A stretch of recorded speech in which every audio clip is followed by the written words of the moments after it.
प्रश्न विचारू उत्तरे मिळवू सजग होऊनी पुढे हो पडू प्रश्न विचारू उत्तरे मिळवू सजग होऊनी पुढे हो पडू आता सिद्ध हो बदलास आता सिद्ध हो बदलास चला मित्र हो जगूया दिल खुला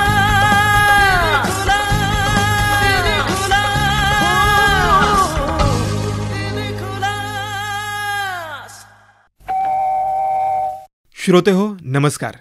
माहिती व जनसंपर्क महासंचालनालयाच्या दिलखुलास या कार्यक्रमात मी श्रीदत्त गायकवाड आपलं स्वागत करतो.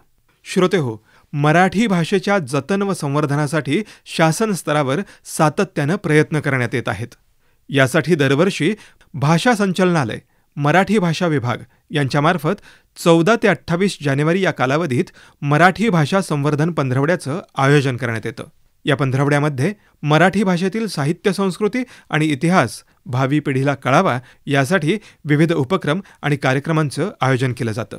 त्यानिमित्तानं आज आपण दिलखुलास या कार्यक्रमातून अभिजात मराठी पुस्तक परिचयाची मालिका या अंतर्गत आजच्या भागात विख्यात साहित्यकार जयंत पवार यांच्या फिनिक्सच्या राखेतून उठला मोर या कथासंग्रहावर प्रकाश टाकणारे लेखक डॉक्टर प्रमोद मनुघाटे यांचं व्याख्यान आता आपण ऐकणार आहोत.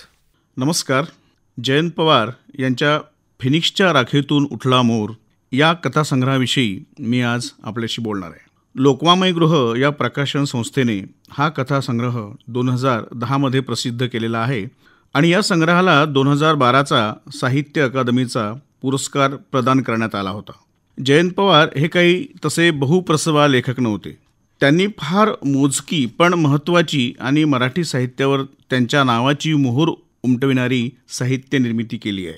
जयंत पवार हे तसे व्यवसायाने पत्रकार, संपादक होते. त्यांच्या उमेदीच्या काळात त्यांनी गिरणी कामगार म्हणूनही काम केले. त्यांचा जन्म 1960 सालचा आणि अगदी अलीकडे म्हणजे 2021 त्यांचे निधन झाले. त्यांच्या आयुष्याचा हा प्रवास काही सरळ नव्हता, पण तरी देखील त्यांनी जी काही साहित्य निर्मिती केली ती अभूतपूर्व आहे.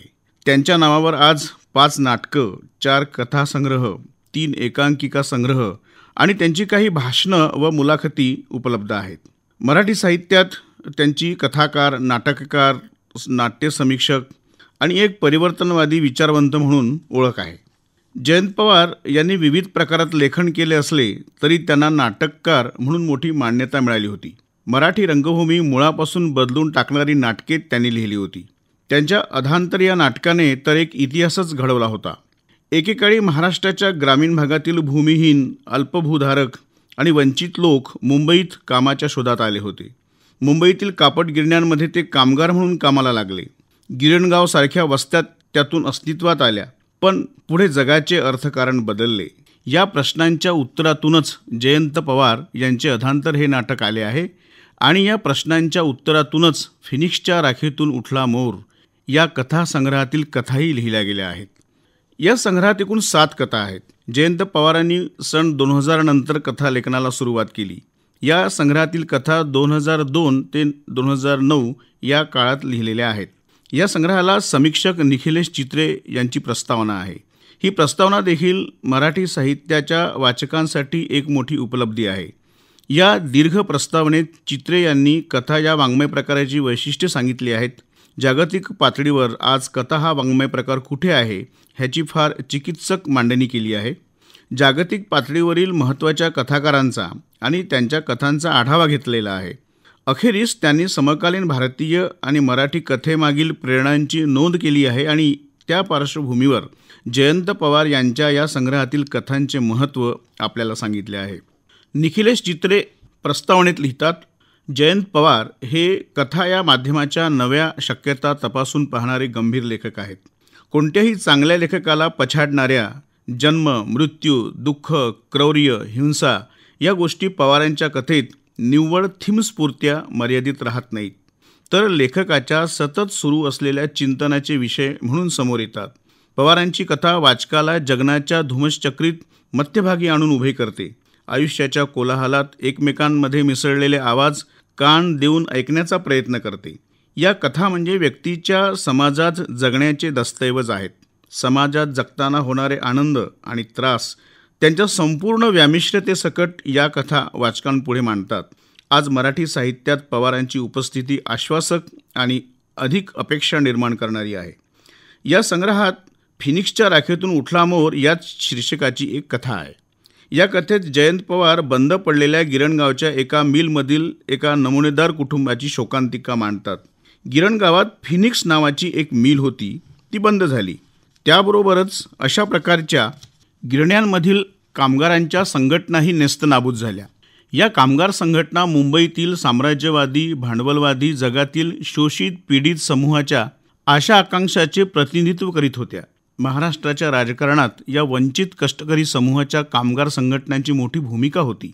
पण जागतिकीकरणाच्या वरवंट्याखाली हे सगळे चिरडले गेले. अशा चिरडल्या गेलेल्या एका श्याम हटकरची ही गोष्ट या कथेत येते. गिरणी बंद झाल्यामुळे अस्तित्व गमावलेला हटकुळा किरकोळ श्याम मॉलमध्ये प्रवेश करतो. तेव्हा तेथील रंगीबेरंगी मालाचे तपशिलाचे वर्णन जयंत पवार ज्या पद्धतीने करतात त्यातून अदृश्य अशा मुक्त अर्थव्यवस्था आणि नवभांडवलशाहीचे किळसवाणे दृश्य वाचकांसमोर उभे राहते. मॉलमध्ये फिरताना कपड्यांच्या ढिगातील एक बारीक अंडरवेअर चुरगाळून श्याम खिशात टाकतो. तेथील सिक्युरिटीला ते कळते. आरडाओरडा होतो. प्रचंड वेगाने श्याम बाहेर पळत सुटतो. त्याची छाती फुटेस्तोवर त्याला चेसले जाते. अखेर तो मरतो. पुढे पवार लिहितात, श्याम मेला हे हटकर यांच्या घरात 5 तासांनी कळलं. घरापासून 5 मिनिटाच्या अंतरावर मरून पडलेला माणूस 5 तासांनी कळावा याला काय म्हणावं. पण खिशात I card, railway pass, mobile अशी कुठलीच वस्तू नसणाऱ्या माणसाची आजच्या जगात ओळख पटावी तरी कशी. त्यामुळे चालू काळात 5 तास हे तसे कमीच म्हटले पाहिजेत. अशा वाक्यातून जागतिकीकरणात बेकार दरिद्री माणूस कसा अस्तित्वहीन झाला आहे हेच जयंत पवार वाचकांच्या मनात बिंबवितात. एरवी मराठी साहित्यात न दिसणारे जग जयंत पवार यांच्या या संग्रहातील कथांमध्ये आपल्याला दिसते.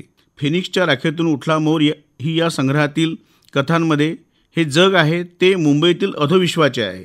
मध्यमवर्गीय वस्त्या, कामगारांच्या चाळी, अंधाऱ्या गल्ल्या, चोरवाट्या अशी ठिकाणं या कथांमध्ये आहेत. तिथे जगणारी माणसे तथाकथित मुख्य प्रवाहाच्या बाहेर फेकली गेलेली आहेत. मुंबईतील परप्रांतीय, दक्षिण आणि उत्तर भारतीय, पंजाबी, पारशी, गुजराती, ख्रिश्चन, ज्यू, सटोडिये अशी पात्रे सहज त्यांच्या कथेत दिसतात. एकीकडे सभोवताल दिसणारी वास्तवातील माणसेच त्यांच्या कथांची पात्रं आहेत. वास्तवातील घटनाप्रसंगाचेच ते चित्रण करतात, पण त्यांच्या कथनशैलीने त्या वास्तवाला वेगळेच परिमाण मिळते. त्रिमितीत जाणवणाऱ्या वास्तवाचा ते असा छेद घेतात की वाचकांना त्या वास्तवाच्या मागील अदृश्य सत्य दाखविणाऱ्या चौथ्या मितीचा अनुभव ते देतात. जयंत पवार त्याचवेळी अकल्पित आणि अद्भुत अशी फॅन्टसीत रचतात. त्यामुळे त्या वास्तवाला वेगळे परिमाण लाभते आणि ते महानगराच्या स्वभावाचे एक अलौकिक सत्य पुढे आणते. या संग्रहातील टेंगशेच्या स्वप्नात ट्रेन आणि छटाकभर रात्र आणि तुकडा तुकडा चंद्र ह्याची उत्तम उदाहरणे आहेत. वस्तुतः मानवी मन स्वप्न आणि वास्तवाच्या मध्ये लोंबकळत असते. अनेक अवास्तव, अमूर्त आणि अतर्क्य गोष्टी माणसाच्या वर्तनाला नियंत्रित करीत असतात. हे एक वास्तवच आहे. जयंत पवार यांच्यासारखे प्रतिभावंत लेखक या अवास्तव भासणाऱ्या वास्तवाला आपल्या लेखनात वेगळ्याच रूपात सादर करीत असतात. वर्तमान वास्तव, स्मृती आणि स्वप्न यांच्या सरमिसळीतून टेंगशेच्या स्वप्नात ट्रेन या कथेतील गोष्ट निवेदक आपल्याला सांगतो. कारण तो टेंगशेच्या स्वप्नातही प्रवेश करू शकतो. छटाकभर रात्र आणि तुकडा तुकडा चंद्र या कथेत रात्रीची मुंबई आहे. या कथेचा निवेदक एक रहस्य कथाकार आहे आणि कथेच्या शेवटी तो मेल्याचे लेखक सांगतो. या सगळ्यातून महानगरी जीवनाचा एक छेद हा लेखक घेतोच, पण त्याचवेळी मानवी जीवनातील आनंद, दुःख, जन्म, मृत्यू यांचेही दर्शन एका विशिष्ट स्थळकाळाच्या फटीतून लेखक आपल्याला घडवतो. अशा प्रकारे जयंत पवार हे कथनशैलीच्या आणि निवेदन पद्धतीच्या अनेक शक्यता तपासून पाहत होते, प्रयोग करीत होते. हे या संग्रहातील अशा कथांवरून लक्षात येते. एका रोमहर्षक लढ्याचा गाळीव इतिहास ही या संग्रहातील आणखी वेगळी कथा आहे. उपरोध आणि विनोदातून मुंबईच्या चाळीत राहणाऱ्या लोकांच्या जगण्याची विदारकता या कथेतून व्यक्त होते. रोमहर्षक लढ्याचा इतिहास या शब्दातून काहीतरी भव्य दिव्य ऐतिहासिक प्रसंग लेखक सांगत आहे असे प्रथम वाटते. चाळकर्त्यांच्या विश्वातील तो जीवन मरणाचा संघर्ष असतो. त्यांच्यासाठी तो ऐतिहासिक लढा असतो. सामान्य माणूस आणि त्याची अस्मिता देखील किती सामान्य केविलवाणी असते. साध्या साध्या गोष्टीसाठी रात्रंदिवस तो कसा युद्धाच्या पवित्र्यात असतो हे फार उपरोधिक शैलीत या कथेतून व्यक्त होते. या संग्रहातील सर्वच कथा आगळ्या वेगळ्या कथन तंत्राने आणि आविष्कार शैलीने आजच्या मराठी कथा साहित्यात उठून दिसतात. एकेकाळी भोवतालच्या परिस्थितीचे वास्तव चित्रण करणे म्हणजे वास्तववाद होय असा भाबडा समज लेखकांचा होता. साहित्य अकादमीचा पुरस्कार स्वीकारताना जयंत पवार यांनी आपल्या भाषणात या संदर्भात काय म्हटले ते लक्षात घेण्यासारखे आहे. ते म्हणतात, जसं घडलं तसं सांगणं म्हणजे कथा हे सोपे समीकरण रूढ झाले आहे आणि कथा आणि ती निस्सत्व झालेली दिसते. जे दिसतं ते वास्तव अशी वास्तवाची एक संकुचित व्याख्या सर्वांनी स्वीकारली ती अर्थातच चूक होती. पण या व्याख्येच्या कक्षेतच मानवी मनाचे तळ धुंडाळणं सुरू झालं. मानवी नातेसंबंधाकडे बघणं, माणसाच्या वर्तनाचा मनोविश्लेषण करणं सुरू झालं. यातून जे जाणवतं तेही वास्तव असतं, जे जाणल्यासारखं वाटतं तेही वास्तव असतं हे विसरले गेले. त्यामुळे जे जाणवतही नाही ते देखील वास्तवाचाच भाग असू शकेल असं मानण्याची सुतराम शक्यताही नष्ट झाली.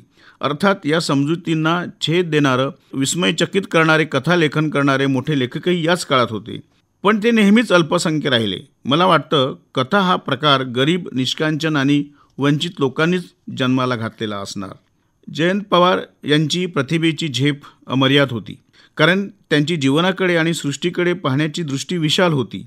ते पत्रकार म्हणून आणि कार्यकर्ता म्हणून अधोविश्वातील वंचित माणसाच्या बाजूने उभे राहत असले तरी लेखक म्हणून त्यांची दृष्टी त्या पलीकडे जाणारी होती. ते म्हणतात, माणूस हाच साहित्याचा केंद्रबिंदू हे आपण जाणीवपूर्वक जोपासलेलं नव्या काळातलं ब्रीदही लेखकाने सोडावं असं मला वाटतं. माणूस हाच जगण्याचा केंद्रबिंदू मांडल्यानेच असंख्य समस्या माणसाच्या जगण्यात आज निर्माण झाल्या आहेत. गावांची शहरं, शहरांची महानगरं होताना निसर्गाचंही वस्तूमध्ये रूपांतर होतं. त्या वस्तूही माणसाच्या जगण्याच्या अविभाज्य भागच आहेत. कवी अरुण कोलटकर यांच्या कवितेतील ओळ आहे, बघता बघता रक्तात साखर होऊन जाशील. एका अर्थाने माणसाचं हे भाग्य नाकारता येणार नाही. धन्यवाद. श्रोते हो, मराठी भाषा संवर्धन पंधरवड्यानिमित्त दिलखुलास या कार्यक्रमातून अभिजात मराठी पुस्तक परिचयाची मालिका या अंतर्गत आजच्या भागात विख्यात साहित्यकार जयंत पवार यांच्या फिनिक्सच्या राखेतून उठला मोर या कथासंग्रहावर लेखक डॉक्टर प्रमोद मनुघाटे यांचे विचार आज आपण दिलखुलास या कार्यक्रमातून जाणून घेतलेत. श्रोते हो, तेव्हा पुन्हा भेटूयात दिलखुलास कार्यक्रमात सकाळी ठीक 7:25 तोपर्यंत मी श्रीदत्त गायकवाड आपला निरोप घेतो. नमस्कार. प्रश्न विचारू, उत्तरे मिळवू, सजग होऊनी पुढे हो पडू. प्रश्न विचारू, उत्तरे मिळवू, सजग होऊनी पुढे हो पडू. आता सिद्ध हो बदलास, आता सिद्ध हो बदलास. चला मित्र हो जगू